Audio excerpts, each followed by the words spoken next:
मैं प्रदीप कुमार आप सभी को इस सेशन में स्वागत करता हूँ। आज के सेशन में आप सबको हम संधारण ज्ञात करने की विधि में बहुत ही महत्वपूर्ण विधि मूल अंश या मूल प्रभाज की चर्चा करेंगे। मूल अंश या मूल प्रभाज क्या होता है तो देखेंगे आप लोग मूल फ्रैक्शन के बारे में।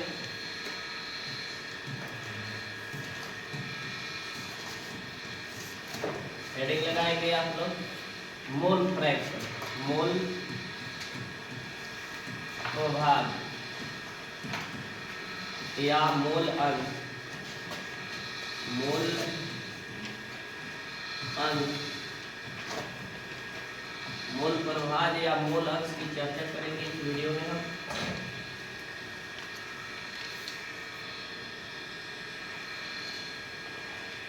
हेडिंग लगाएंगे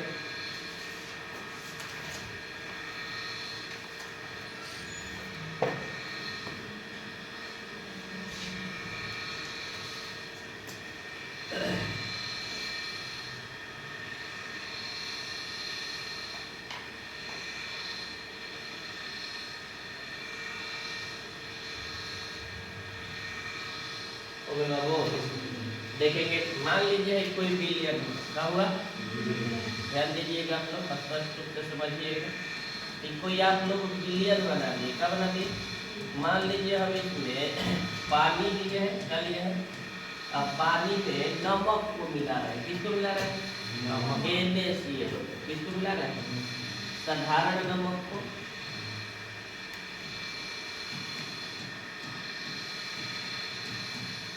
कौन सा नमक होगा वो?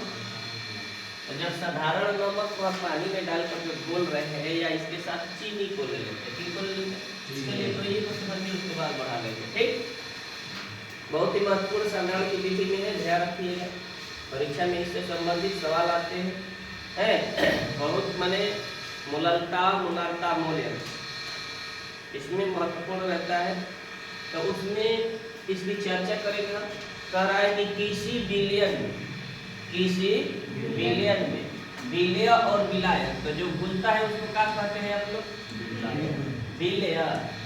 जिसके अंदर घुलता है विलायक, क्या कहते हैं बाबू? और जब दोनों एक मिल जाता है तो उसको क्या कहते हैं? तो तब जब दोनों को एक दूसरे में जोड़ देते हैं इसको विलेय कहते हैं। क्या कहते हैं? बोलिए थोड़ा सा लोग। बिलियन कहते हैं। क्या कहते हैं? तो कह रहा है कि मूल अंश या मूल प्रभाज क्या? मूल अंश या मूल प्रभाज क्या है? तो इसमें चलेंगे। कह रहा है कि किसमें है दोनों? दोनों किसमें है बताइए? बिलियन में दोनों है।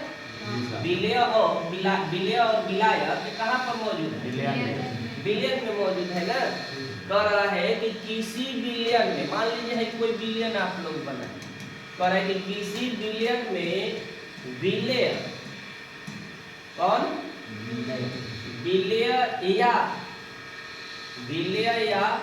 विलायक, विलेय या विलायक के मोलों की संख्या। किसकी संख्या बाबू?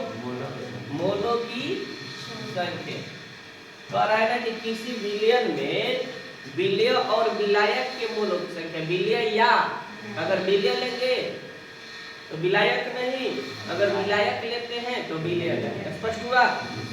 दोनों में से किसी एक पर चलिएगा बनाते समय, इसके सवाल को हल करते समय दोनों में से कोई एक पर रहना है। ठीक, कह रहा है कि किसी बिलियन में मौजूद, किसी बिलियन में मौजूद कहिए या उपस्थित कहिए, किसी बिलियन में उपस्थित विलेय या विलायक, विलेय या विलेय को लेंगे आप तो विलायक को नहीं, विलायक को लेंगे तो विलेय को। स्पष्ट हुआ ना? तो कह रहा है कि किसी बिलियन में उपस्थित विलेय या विलायक के मोलों की संख्या और बिलियन के कुल मोलों की संख्या के अनुपात, किसी बिलियन में उपस्थित विलेय या विलायक और बिलियन के कुल मोलों की संख्या के अनुपात, बिलियन के कुल मोलों की संख्या के अनुपात को मोल अंश या मोल प्रभाज कहा। मोल अंश या मोल प्रभाज स्पष्ट हुआ। किसी बिलियन में उपस्थित विलय या विलायक के मोलों की संख्या, विलय या विलायक के विलय या विलायक के और विलयन के कुल मोलों की संख्या के अनुपात, विलयन के कुल मोलों की संख्या के अनुपात को मोल अंश या मोल प्रभाग कहा जाता है। इसे x से सूचित किया कैसे दर्शाइएगा, बड़ी x से डिनोट किया जाता है, ठीक है। तो दर्शा लिए, लेकिन अब मान लीजिए यहाँ एक विलय हो गया, दूसरा कौन हो जाएगा बाबू, विलायक। तो हम विलय के मोल की संख्या को छोटी एक मान लेते हैं और विलायक की मोल की संख्या बड़ी है। तो विलय की मोल की संख्या क्या होगी, तो छोटी एन प्लस क्यों भाई, क्योंकि विलय प्लस विलायक बराबर क्या होता है, विलय प्लस विलायक बराबर क्या होता है, विलय। तो विलय की मोल की संख्या क्या हो जाएगा, छोटी एन प्लस बड़ी एन, छोटी एन प्लस बड़ी एन। तब पैराग्राफ चेंज करके हम लिख देंगे, वहां पर रह जाइए कि मान लिया कि विलय की मोलों की संख्या छोटी है और विलायक की मोलों की संख्या बड़ी एन हो, तो विलय की कुल मोलों की संख्या छोटी एन प्लस बड़ी एन होगी। तब वहां से दो को फार्मूला आप निकालेंगे, एक विलय के लिए निकालेंगे और एक विलायक के लिए निकालेंगे, स्पष्ट हो जाएगा। तब इसका इकाई दिखा लेंगे, तो इकाई तो इसका होता नहीं है, यह एक विमाहीन राशि है। कैसी राशि है, इसका कोई मात्रक नहीं होता।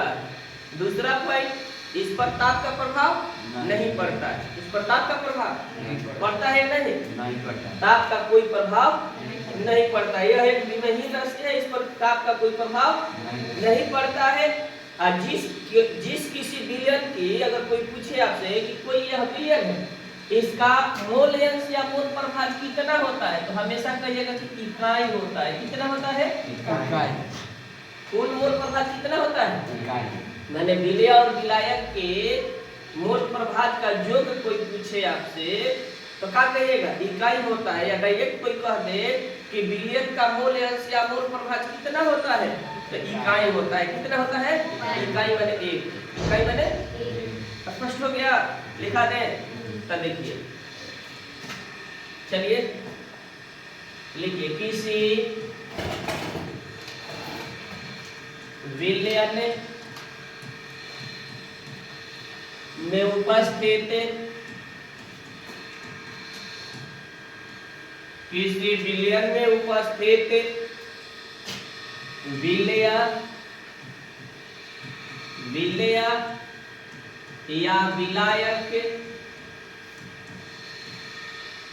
विलय या विलायक के मोलों की संख्या, मोलों की संख्या और विलयन के कुल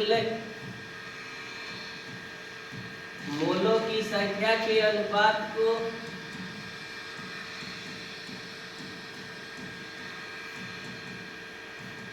मोलों की संख्या के अनुपात को, अनुपात मैंने इंग्लिश में रेशियो कहते हैं उसको, अनुपात को क्या कहिएगा बाबू, मोल अंश।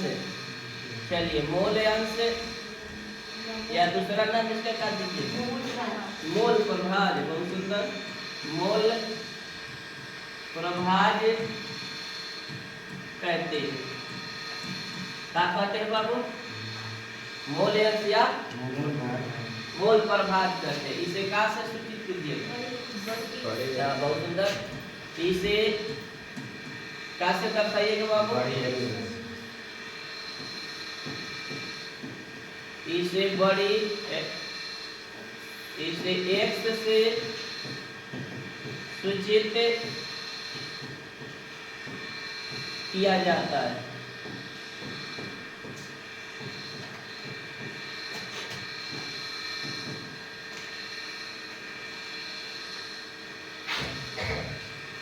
कहाँ से दर्शाइएगा बाबू, बड़ी x से सूचित किया जाता है। अब आप लोग फार्मूला बनाते हैं इसका, तो पैराग्राफ चेंज करके आप लोग लिखेंगे मान लिया कि मान बढ़ जाए, चलिए मान लिया कि विलेय के मोलों की संख्या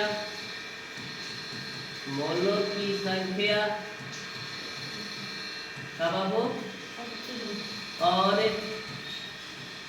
बोला जाए, हाँ बहुत सुंदर, विलायक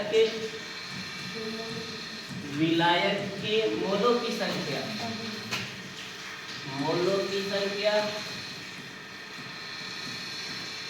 बाबा बाबू बहुत सुंदर, बड़ी है ना, बड़ी है हो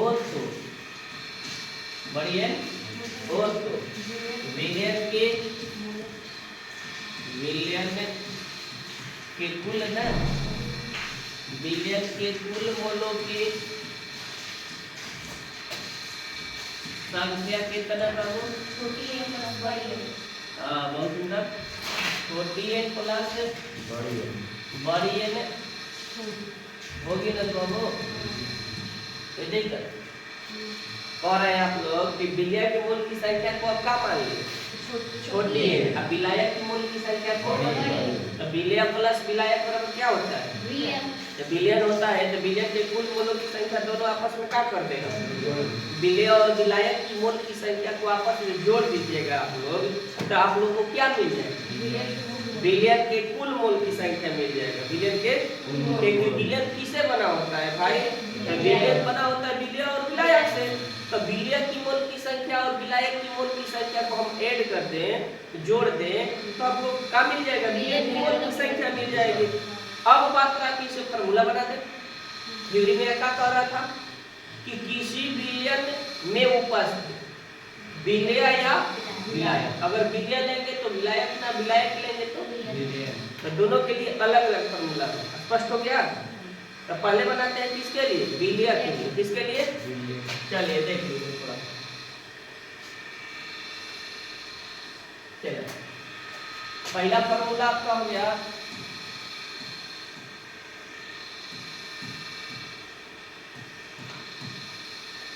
पहला फार्मूला क्या हो जाएगा? बोलिए एक्स विलेय, चलिए एक्स विलेय बराबर क्या कर रहे हैं हम लोग? विलेय की मोलों की संख्या, विलेय की मोलों की संख्या को क्या माने हैं? छोटी एन माने है ना, क्या माने हैं? और विलेय के कुल मोलों की संख्या क्या आया? देखिए विलेय की मोल की संख्या को अब छोटी एन माने, क्या माने हैं? अब विलायक की मोल की संख्या को बड़ी एन माने, क्या माने हैं? तो विलेय के कुल मोल की संख्या क्या हुआ? सही बताइए। परिभाषा कह रहा है कि किसी विलेय में उपस्थित विलेय या विलायक की मोलों की संख्या और विलेय के कुल मोलों की संख्या के अनुपात को, रेशियो को मोल एन से क्या कहा जाता है? तो बताइए कि विलेय की मोल की संख्या जी लिख दें, क्या लिख दे? विलेय के मोलों की संख्या बहुत सुंदर बटा, बोलिए विलेय के कुल मोलों की संख्या,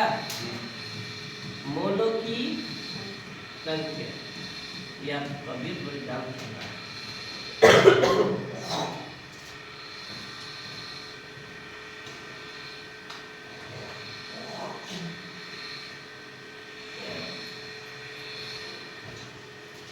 स्पष्ट हुआ? अच्छा ये बताइए, इसको इंग्लिश में लिख रहे हैं हम लोग का सॉल्यूट ना हो बाबू। अच्छा विलेय की मोल की संख्या को आप क्या माने हैं? छोटी एन, बहुत सुंदर। अब विलायक के विलेय के कुल मोल की संख्या आपकी क्या है? देख लीजिए यहाँ से, छोटी एन प्लस बड़ी एन। याद रहेगा ये फार्मूला हमेशा। कभी आपको विलेय के मोल अंश निकालना हो तो याद रखेंगे, बन जाएगा। विलेय के मोल अंश या मोल प्रभाज बराबर क्या होता है? छोटी एन बटा छोटी एन प्लस। विलय के मोल अंश या मोल प्रभाज की फार्मूला बोलिए आप लोग। छोटी एन प्लस याद हो गया।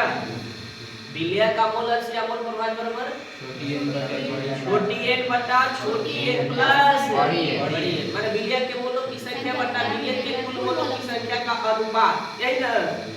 चल बढ़ जाइए, दूसरा फार्मूला निकाल दे। हाँ बनाते चलिए तब ना, बनाते चलिए। रुकिएगा तो रुके रह जाइएगा।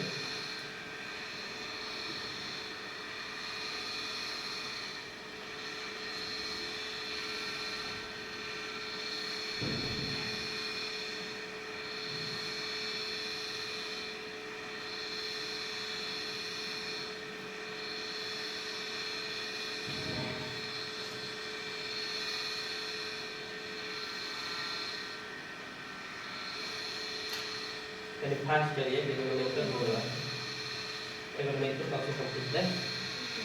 आंशिक प्रश्न रहेगा तभी ना अच्छा लगेगा जी, बनाना सीखेंगे तब ना होगा। बड़े बाबू दूसरा फार्मूला कर देख लीजिए आप लोग, मिटा दे। चलिए मिटा देते हैं, ऐड कर देते हैं, बता दें। चलिए दूसरा फार्मूला आपका क्या हो जाएगा, x विलायक हो जाएगा।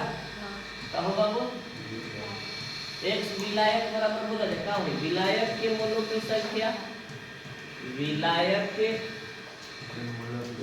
के गोलक भी कहे लगे ना, मोलों की संख्या बोला जाए थोड़ा सा।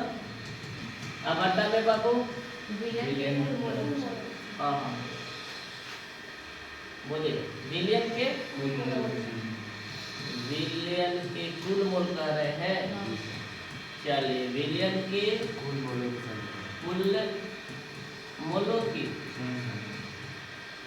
की संख्या, या विलियन के मोलों की संख्या भी लिखेंगे तो कोई दिक्कत नहीं, कि बिल्कुल होता है। अच्छा चलिए विलायक को आपका इंग्लिश में लिखते हैं सॉल्वेंट। चलिए बोल दीजिए विलायक की मोल की संख्या को क्या माने, बड़ी एन माने हैं, तो हो जाएगा क्या, बड़ी एन बटा छोटी एन प्लस बड़ी एन। बाबू कोई दिक्कत, दोनों फार्मूला में कोई दिक्कत। इसका क्या होगा, विलायक का मोल अंश बराबर बोलिए बड़ी एन बटा छोटी एन प्लस बड़ी एन बटा छोटी एन प्लस। ध्यान रखिए, थोड़ा सा क्लियर करके बोलिए। चलिए नोट लिख लीजिए आप।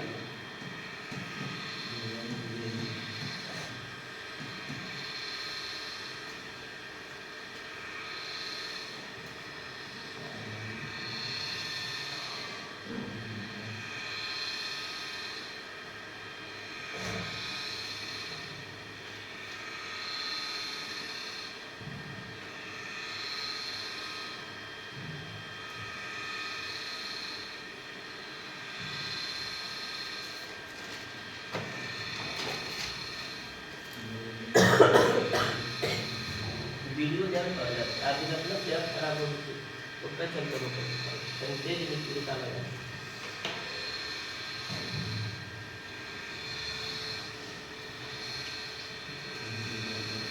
बढ़ गई बाबू बढ़े। देखिए नोट लिख लीजिए। एक बताओ थोड़ा सा आप लोग हेल्प कीजिएगा, वे आप लोग के भाई बहन के लिए एक नया चैनल हम बनाए हैं 10 क्लास के लिए, इस पर और विषय लोग को पढ़ाया जाएगा, ठीक है 10th के लिए, क्योंकि बेहतर स्कोर होना चाहिए ना केमिस्ट्री की तरह। तो इस प्रकार से उस पर भी आप लोग सपोर्ट कीजिएगा, जिस प्रकार से इस चैनल को सपोर्ट करते हैं। बढ़े लिख लीजिए, मोल अंश या मोल प्रभाज पर ताप का कोई प्रभाव नहीं पड़ता। मोल अंश या मोल प्रभाज पर ताप का कोई प्रभाव नहीं पड़ता। मोल अंश या मोल प्रभाज पर ताप का कोई प्रभाव नहीं पड़ता। ताप का कोई प्रभाव नहीं पड़ता, मैंने इसको टेम्परेचर से कोई लेना देना, ताप बढ़े या घटे इसके मान में कोई फर्क नहीं पड़ता है। स्पष्ट है ना, कोई दिक्कत? कहो बाबू 2 नंबर लिख लो। यह एक बीमाहीन राशि है। यह एक कैसा राशि है? यानी इसका कोई मात्रक नहीं होता है। मूल से मूल कट गया तो मात्रक कहाँ से बचे? यह एक बीमाहीन राशि। कैसा राशि है बाबू? यानी इसका कोई मात्रक नहीं होता। जब बीमा नहीं हुआ तो मात्रक का। अगला नंबर लिख लीजिए, लास्ट पॉइंट इसका। किसी बिलियन का मूल अंश या मूल प्रभाग हमेशा इकाई होता है। किसी बिलियन का मूल अंश या मूल प्रभाग हमेशा क्या होता है? इकाई होता है। हमेशा क्या होता है? इकाई होता है। सिद्ध कर दे। अब आपको क्वेश्चन देखिए तो थोड़ा सा सिद्ध करेगी। सिद्ध करें कि बिलियन का मूल अंश दर बाबू या मूल प्रभाग इकाई होता है। कितना होता है? सिद्ध करेंगे हमने क्या करेंगे बात? सिद्ध कर दिया। अच्छा ही बताओ जब करेंगे ना बाबू ने बिलियन बराबर क्या होता है? बिलियन प्लस क्या कहता है? बिलियन प्लस दिखाई देता है बाबू बहुत कम। दिखाई देता है। बिलियन बराबर क्या कहता है? बोले देखो बिलियन बराबर बिलियन बराबर पहले लिखा बोले से आवाज। बिलियन बराबर बिलियन प्लस विलायक ना। ये बाबू अगर हम बिलिया के मूल अंश क्या सुनिए, अगर बिलिया के मूल अंश और विलायक के मूल अंश के आपस में जोड़ देंगे तो बिलियन के मूल अंश मिलता है।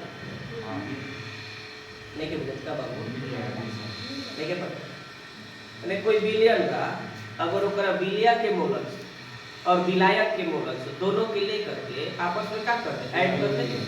ऐड कर देंगे तो हमको क्या मिलेगा? बिलियन का मूल अंश मिलेगा ना। स्पष्ट बात है कि किसका मिलेगा? बिलियन का मूल अंश मिलेगा।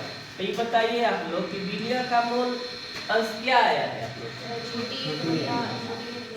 छोटी एन बटा छोटी एन प्लस बड़ी एन। चलिए प्लस बड़ी एन बटा छोटी एन प्लस बड़ी एन। बहुत सुंदर।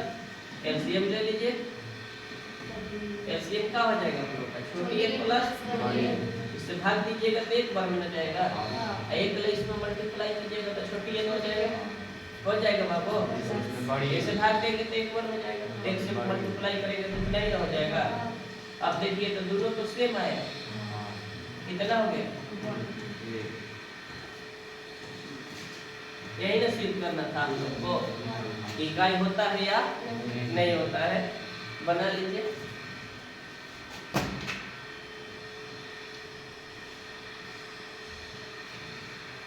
चलिए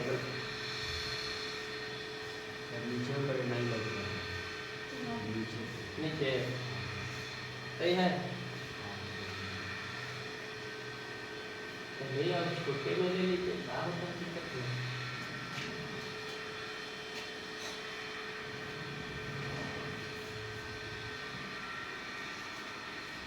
कलम खींचिए आप लोग। ट्वेल्थ के विद्यार्थी हो गए। इतना आराम से कलम जंग लड़ना है आप लोग को, जीतना है।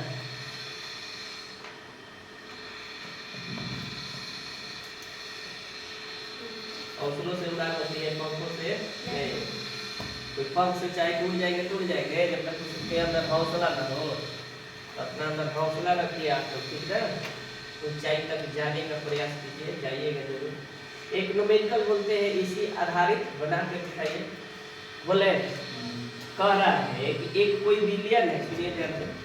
कह रहा है कि कोई एक विलयन है जिसमें बेंजीन का 30% द्रव्यमान, बेंजीन का कितना परसेंट? 30%, प्रतिशत तो पकड़ा जी द्रव्यमान किसमें मौजूद है? कार्बन टेट्रा क्लोराइड, किसमें? CCl4, carbon tetra chloride. तो कह रहा है कि बेंजीन का मोल अंश या मोल प्रभाग क्या है? बेंजीन का मोल अंश या मोल प्रभाग ये तो हमसे ये कहीं पूछा है केवल बेंजीन ही। अगर दोनों का पूछता तब पर भी वो सही बनाते, एक के पूछेगा तब पर भी उसी तरह। सवाल थोड़ा लिखिए, लंबा होगा। लिखिए, एक बिलियन में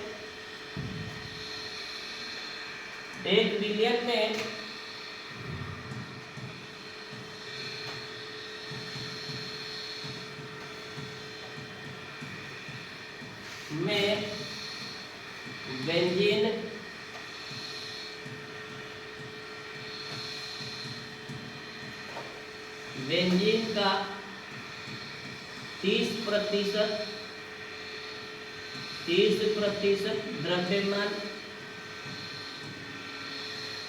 कितना परसेंट द्रव्यमान बाबू? 30% द्रव्यमान कार्बन टेट्रा क्लोराइड में, कार्बन टेट्रा क्लोराइड में, कार्बन टेट्रा क्लोराइड में घुला है।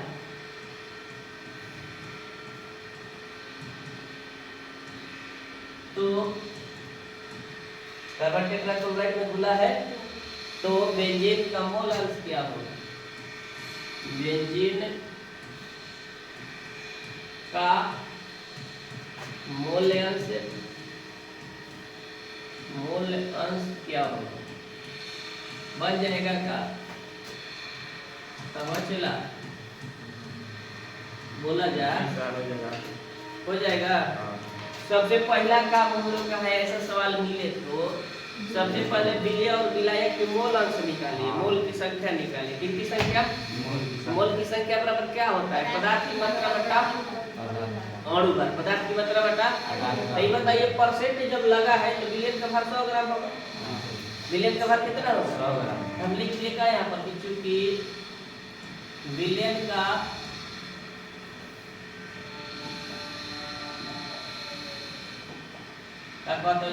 क्योंकि विलयन का भार बराबर कितना हो तो 100 ग्राम का किया है हमने, माना है। क्या किया है? ये भाई के परसेंट में इसमें था। अच्छा ये बताइए कोई विलयन आपके पास 100 ग्राम, कितने ग्राम है? और उसमें से 30 ग्राम कोई अन्य पदार्थ उसमें मौजूद हो तो 100 का 30% मतलब 30 ग्राम, 30% मतलब 30 ग्राम। तो क्या है? विलय है कि विलायक? 30% जो घुलता है उसको विलय बोलते हैं, जो अपने अंदर घुलाता है उसको क्या बोलते हैं? तो कौन घुल रहा है? बेंजीन। किसमें? कार्बन टेट्रा क्लोराइड CCl4 में। किसमें? CCl4 में घुल रहा है, यही ना? तो CCl4 आपका क्या हुआ? विलय हुआ कि विलायक? विलायक ना। तो बेंजीन C6H6 का भार बराबर, पोस्ट में तो विलय लिख सकते हैं ना बाबू जी? पोस्ट में क्या लिख सकते हैं? तो ये कितना है? 30% मतलब 30 ग्राम ना। अच्छा ये बताइए बेंजीन आपका 30 ग्राम हो गया तो शेष तो कार्बन टेट्रा क्लोराइड होगा। तो CCl4 का भार इके है विलय कि विलायक? विलायक। बहुत सुंदर। विलायक का भार कितना? तो 100 माइनस 30 बाबू ना, तो 70 ग्राम हो जाए। अच्छा ये बताओ जो विलय और विलायक के भार मिल गए तो अणु भार निकालना जा, मोल की संख्या निकाले के कहले जानो कि पदार्थ की मात्रा बट्टा अणु भार, पदार्थ की मात्रा बट्टा तो अणु भार निकलवा जा तब न मोल निकलवा जा। तब विलय के रूप में के बाबू? बेंजीन। तो बेंजीन C6H6 का अणु भार बोला जा कितना है? एक कार्बन के 12 फैलवा जा तो 6 गो 72। अब प्लस एक हाइड्रोजन के एक भार है तो कितना 6 गो के 6 न रे बबुआ टोटल कितना होई ग्राम प्रति देखा जा ग्राम से ग्राम प्रति कितना बची है मोल बची ना। दूसरा के बाद CCl4 का अणु भार। अच्छा ये बताओ जा कार्बन का हो गलो कितना 12 एगो क्लोरीन को होला 35.5 तो 4 गो के कर दे 35 ले 4 ले गुना करके फिर 2 बढ़ा दो जा 35 चौक 140 और 2 142 सही ना हो रहा है देख लीजिएगा थोड़ा सा 2 2 4 हो गया 54 ग्राम प्रति इनमें कोई दिक्कत है। अब का निकाल दे का निकाल दे मोलों की संख्या निकाल दे छोटा कर रहे तो कोई दिक्कत नहीं ना दिखाई दे रहा है उसमें। चलिए अब यहाँ देखिए छोटी एन पहले निकाल लेते हैं। छोटी एन क्या है तो बेंजीन C6H6 यही है बाबू। तो छोटी एन निकालेंगे तो बिलिया का भार बटा बिलिया का अणु भार तो बिलिया का भार कितना आया है कितना है बोलिए आप लोग 30 है ना कितना है बाबू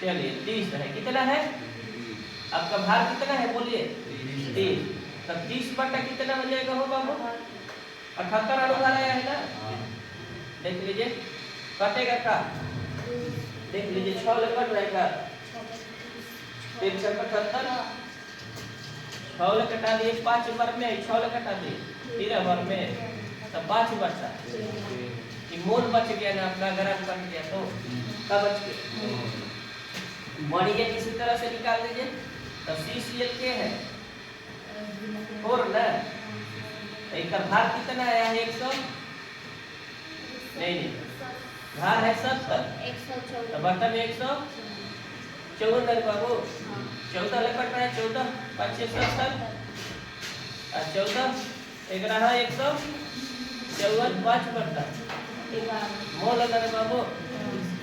अब किसका पूछ रहा है आपने मोलर से या मोल पर किसका पूछ रहा है बिलिया या विलायक का तो बोलिए सूत्र याद है आप लोग का सूत्र क्या है आप लोग x बिलिया बराबर बोलिए छोटी n बटा छोटी n प्लस बड़ी n। अच्छा छोटी n के मान बाद में बोलिएगा का छोटी n है मेरे 5 बटा 13 कर रहे हैं हाई में बटा हुआ है ना 5 बटा 13 प्लस 5 बटा 11 नीचे वाला को पहले कैलकुलेट कीजिए आप जेब का तेल छोड़ दीजिए 5 बटा इसमें आइएगा तो एलसीएम कितना हो जाएगा 13 इकट्ठे तो लाइक है नहीं तो 13 दान 30 से 13 143 हो जाएगा अरे एलसीएम दो ना करेगा 13 दान 30 से 143 तो 13 ले कटाइएगा तो 11 हो जाएगा ना तो 11 बचे 55 प्लस अब इसे भाग दीजिएगा तो 13 हो जाएगा 13 बचे 65 टोटल कीजिए। अच्छा ये बताइए 5 बटा 13 भाई देखिए भाई को ऊपर लिखे 143 बटा में जोड़ो 5 10 की 0 6 5 11 120 पकड़ने लायक है का 5 ले कटा दीजिए 24 5 20 से ए ना 24 5 सही है ना देख लीजिएगा थोड़ा सा तो लग रहा है सही नहीं 13 ले कवर में 11 बटा का आ गया 24 भाग दे दिए जो मान आएगा लगभग डेसिमल में आएगा 0 समथिंग बना लीजिए। आसान है समझना नहीं बोल रहे 0.45 आ रहा है कितना है 0.458 अब आपसे बोला था 0.458 0.458 कितना ही छोड़ दीजिए। मात्रा तो इसका कोई ना है नहीं मात्रा कुछ नहीं लिखना है बना लीजिए